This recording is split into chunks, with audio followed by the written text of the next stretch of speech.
Team of visiting Indian MPs kickstarting their visit to UK at a meeting with the Indian community here at the High Commission in London. This is an important constituency to win over. These are message multipliers. This is, of course, still the easy bit. There have been tougher conversations that the team has taken on and will in days to come. We've met the Diaspora, we've met the friendship groups, we've met parliamentary delegations, we've met members of parliament, we've met chairman of foreign committees of the Danish parliament. So we have met the deputy speaker of the Danish parliament. So those are things we have been actively engaging with. What are some of the doubts or concerns that they have been raising? Why is it becoming so difficult to sell, if to use that word, sell the Indian narrative? No, we don't need to sell an India narrative. India has been very capable over the past decades to address the Pakistani problem. But we must understand, right from Osama bin Laden to 50 designated terrorists by the United Nations are residing in Pakistan. What India has done is attack those terror camps which are designated by United Nations. We know that, but is the world listening? Oh, absolutely. I am very certain that especially Western Europe is concerned about the radicalization that's happening, the fundamentalism that is creeping in, and a lot of training, right from Al-Qaeda to LET to Jaish-e-Mohammed to various other smaller terror groups is coming from Pakistan. So they are very well aware. They are facing these concerns. They are facing the violence.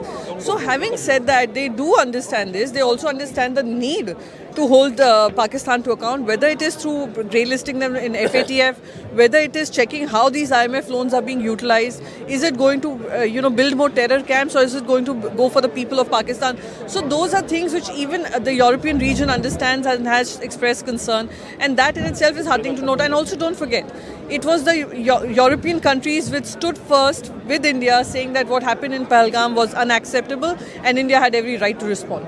Finally, very briefly, would you call your visit a success so far, and do you think it's been a good idea to carry this message as you've been carrying? I think this is a part of a multi-pronged strategy. So we had our armed forces do what they do best, and they've addressed it with precision, non-escalatory and targeted method.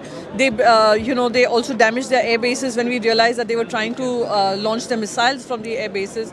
So we have given them a message that tolerance will no longer be tolerated, terrorism will no longer be tolerated, and if you fight us, we fight you back. That's one. The second strategy is diplomatically, which our diplomats globally are doing.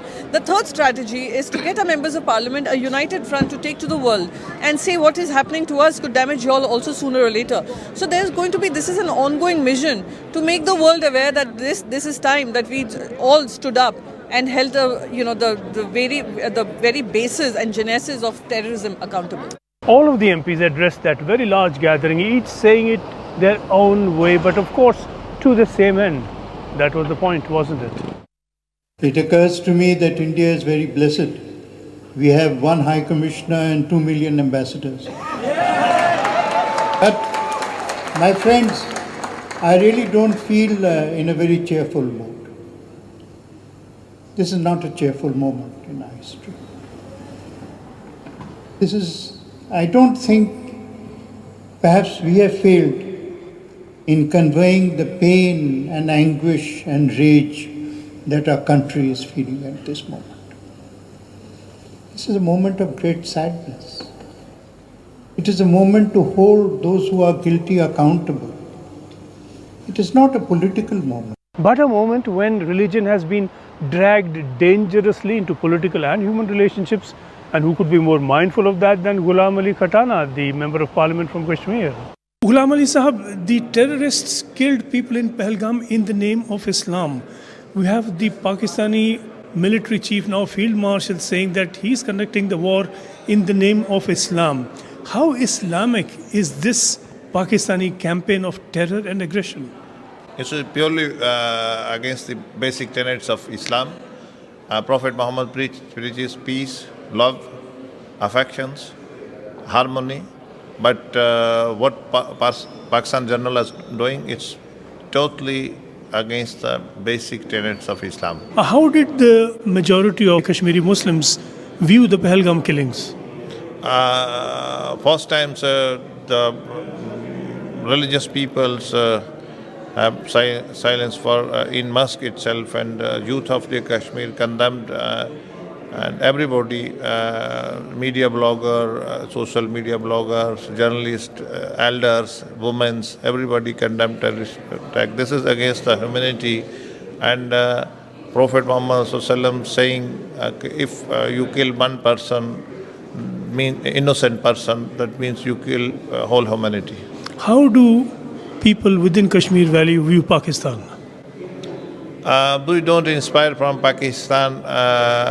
Pakistan damage our everything, our culture, our generations, and it's a very dangerous thing. Terrorism not acceptable. Although we are capable to teach a lesson to the terrorists, we damage infrastructure of terrorists. We are not against the Pakistani people. We want peace with them, but we are against the terrorism, and we are capable to dismantle. The challenging part of the visit was, of course, the Indian MPs meeting with British MPs at Parliament here in London. The Indian MPs addressed a number of concerns that were raised by their British counterparts. It's vitally important that India makes sure that MPs and members of the House of Lords understand the horror of the terrorism that India has suffered.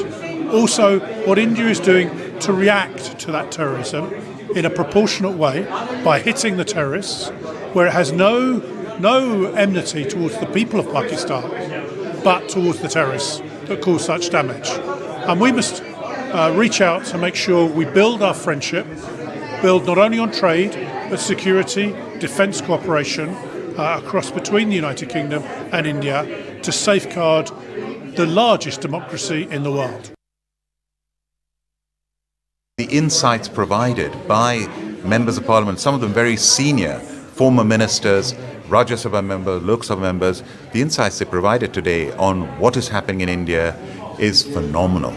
This is a meeting I've been privileged to chair as the co-chair of the India All-Party Parliamentary Group, to host the cross-party delegation of parliamentarians from India, both houses, from all across India. There were literally members of parliament in India representing Kashmir down to Tamil Nadu, East and West and Central, and from all parties. But we stood united together today because of this terrible atrocity that took place in Kashmir in April. We are all standing together, the UK Parliament and the Indian Parliament, both cross-party. We had members of the House of Lords, members of the House of Commons from all parties present, and you could sense the spirit of unanimity in standing up to terrorism. We will stand strong together. And this meeting also gave us the opportunity to discuss the Indian relationship and UK relationship on all fronts, including the free trade agreement that's been agreed, education, and of course security. We've got to continue to work closer than ever.